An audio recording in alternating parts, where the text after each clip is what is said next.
Welcome to episode 9 of Going Places. Today I am here with Sam, all the way from the UK. Hi everyone, my name's Sam Mitchell. I'm a volcanologist in the UK. Thank you, Beth, for having me on this episode of Going Places today. For those of you new to Going Places, please check out all the previous videos from Beth where other scientists have taken us to really cool locations across the globe.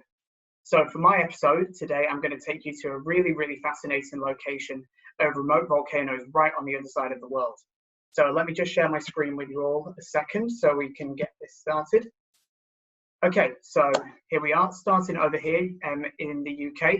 We're going to go right to the other side of the planet, into the southern hemisphere, to the Southern Ocean, where there's a really fascinating set of remote volcanoes.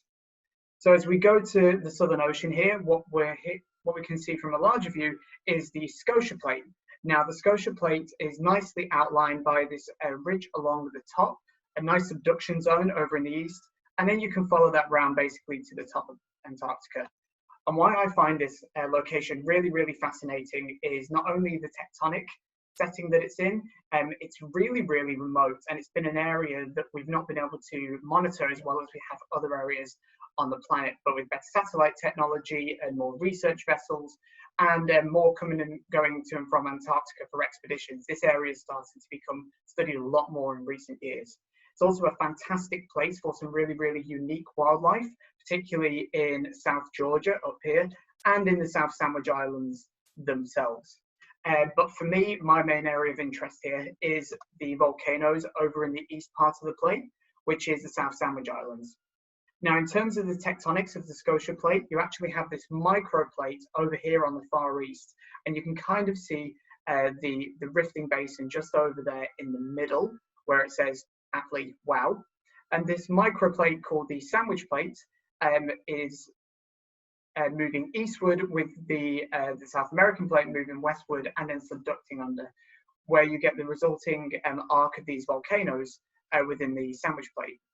And these are some really fascinating volcanoes. And particularly, as you can see with this subduction zone, it is actually curved. So you move from direct subduction, slowly moving around the corner, and eventually it moves into a transform fault. So it's a really interesting tectonic setting.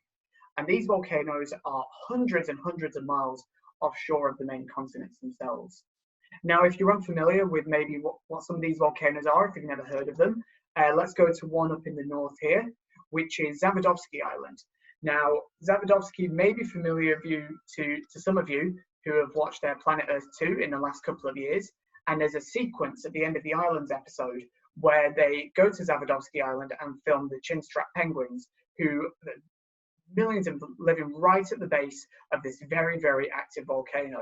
So that's a really cool sequence to watch. Another one that might be maybe a little less familiar to you, but which is really cool, is Mount Michael. Mount Michael is just a bit further down on Saunders Island. Hopefully you can all see Saunders Island now. And the reason why Mount Michael has been of real interest in the past couple of years is it appears now to be one of the few volcanoes around the world that has a lava lake, and it's one that's been only recently confirmed within a paper last year. So there's a whole number of lines of evidence for why there is a persistent lava lake here at Mount Michael, mainly from satellite images that we've collected over the years. And this is really cool because in 2018 we actually lost 2 of the world's lava lakes, unfortunately. So it's really great that we potentially have another to study to look at these really fascinating volcanic systems. But the one that I want to focus on more so today is right at the top of the South Sandwich Island arc, right where this tectonic setting changes from primarily subduction to transform, which is the Protector Shoal Seamount. Now, it's quite difficult to look at the seamounts here within the bathymetry on Google Earth. So I'm going to take us to a paper produced by Leet et al. In 2013, where they conducted bathymetric surveys of all the South Sandwich Islands. And what you can see at the top of this map are the Protector Seamounts just north of the Zawodowski Island volcano. So now if I just go to the next figure, we can see the bathymetry of the Protector Seamounts in a little more detail. So you can see there's a number of seamounts on the seafloor in this location, But the one of primary interest here is the highest one, Protector Shoal Seamount, which is really only just below the surface of the ocean, maybe up to about 50 meters. So it's really, really close. And the reason why this is so interesting is it appears to be the only source of rhyolite within these volcanoes. There is more discovery to be done within this area, but for now, we know only a Protector Shoal producing rhyolitic, so that's the high silica end of magma in the past. And the reason why this area is really, really fascinating is it produced a huge eruption of rhyolite pumice in 1962. Now, this was back when we really did not have the satellite capabilities to detect this eruption like we do today. Nowadays, we can detect pumice raft forming eruptions on the surface of the ocean really quickly. We can trace them, we can follow them, and we can trace the activity back to the source. But all we had in this case was pumice washing up on the shores of certain locations, and by chance happening of a ship passing through the pumice raft itself. So these are some of the best observations we have from this eruption.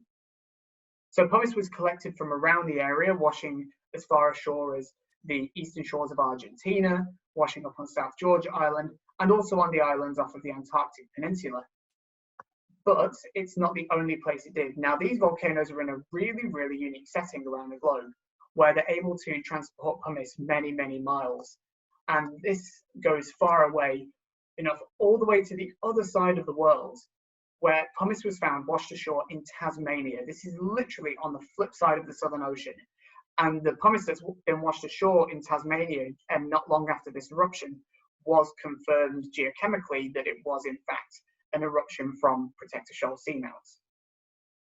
But how does pumice get all the other way the other side of the world? Some of the pumices washing ashore here are the size of boulders. So they're remaining afloat all the way on the surface of the ocean, all the way around. And the main reason is the currents around Antarctica. So if you look at Antarctica here, you can see that the Southern Ocean completely encircles this region. And there's a really, really nice figure in this paper from 2002 by Risso et al., where you can see with these arrows all the surface ocean currents around the Antarctic continent. So over here, just around 2 o'clock in the right-hand side are the South Sandwich Islands, and you can actually follow those arrows of ocean currents all the way around the Antarctic continent, literally 180 degrees of longitude to Tasmania, just poking out here in the left.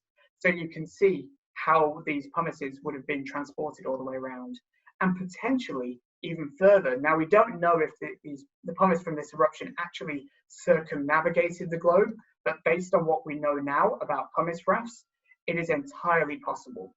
So, as I said, this is a really, really unique location for these volcanoes where they're actually able to transport clasts all the way around the globe.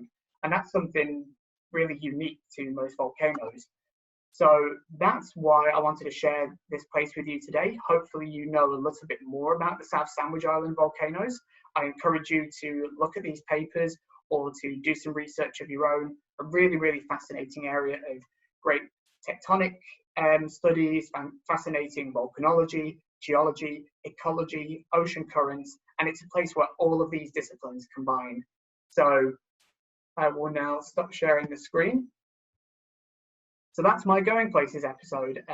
Hopefully you've all enjoyed it. As I said before, I encourage you to look at some of the others in the past and to follow on as Beth talks with other scientists and goes to some really fascinating places around the world. So thank you for having me, Beth. And yeah, thanks. And thank you, Sam, for taking us to some of the world's most remote volcanoes. We got to talk about Erebus in episode 7, also with an active lava lake. But this time we get an active lava lake and undersea volcanoes and mystery pumice floating all the way around the world. So thank you so much for that tour. See you next time, everybody, on Going Places.